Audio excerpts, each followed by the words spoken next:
ராமானுஜர் ஸ்ரீபெரும்போதூரில் ஆதிசேஷன் அம்சமாக அவதரித்தார். அவர் தனது ஆரம்ப கல்வியை யாதவ பிரகாச என்றவரின் குருகுலத்தில் கற்றார்.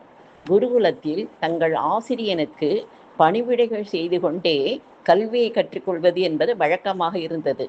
ஒரு முறை தனது ஆசிரியரினை நீராட்டத்திற்கு உதவி செய்து கொண்டிருந்த பொழுது யாதவ பிரகாசர் வேத வாக்கியங்களுக்கு பொருள் கூறி வந்தார். பெருமாளின் அழகிய நீண்ட கண்களை வர்ணிக்கும் வேத வாக்கியத்தை தவறாக பிரித்து குரங்கின் பின்பாகத்திற்கு ஒப்பிட்டு பொருள் கூறினார். ராமானுஜர் மிகவும் வேதனைப்பட்டு கலங்கி கண்ணீர் விட அத்துளிகள் குருவின் மேல் சூடாக விழுந்தன. குரு நிமிர்ந்து ராமானுஜரை பார்த்து என்ன என்று வினவ, உடனே சிஷ்யனான ராமானுஜன் சூரியனிடமிருந்து ஒளியை பெற்று மலர்ந்து இருக்கும் அழகிய தாமரை போன்ற கண்கள் என்று அந்த வேத வாக்கியத்தை சரியாக பிரித்து தெளிவாக பொருள் கூறினார்.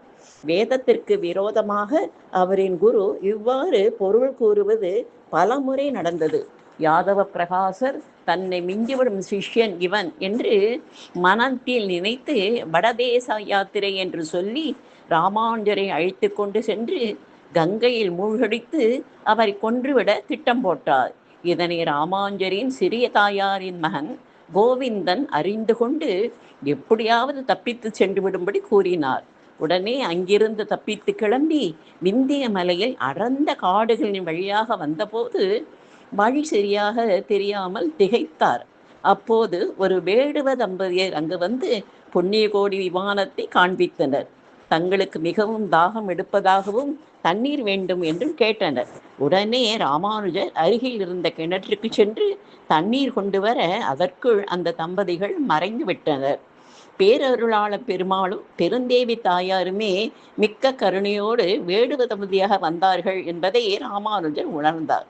காஞ்சி மாநகர் அடைந்து தினந்தோறும் சாலை கிணற்றிலிருந்து தண்ணீர் கொண்டு வந்து பரதனுக்கு தீர்த்த கைங்கரியம் செய்து வந்தார். இதனை நினைவுபடுத்தும் உற்சவம் இப்போதும் நடைபெற்று வருகிறது.